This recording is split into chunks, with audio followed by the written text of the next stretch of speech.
सोना थाली कही दंपति को देले पितल थाली लुटिनेले 15 लाख टंका। तालचेर लिंगराज कॉलोनी रे परिवार सह रहुथिबा दीपक कुमार बराल एवं तांको स्त्री प्रणति परिडा को सोना थाली कही 15 लाख टंकार ठकई होईछि।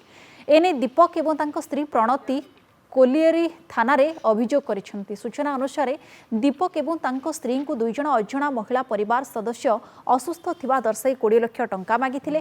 प्रथमे दीपक तांको टंका देई नथिले, किंतु दुई महिला दीपक को एक सोना थालीर प्रलोभन देखाइथिले, जेउथिरे दीपक प्रलोभित होई प्रथमे 15 लाख टंका देइथिले आ दुई दिन परे बाकी 5 लाख टंका उभय महिला आसी नेबे बोली कहिथिले।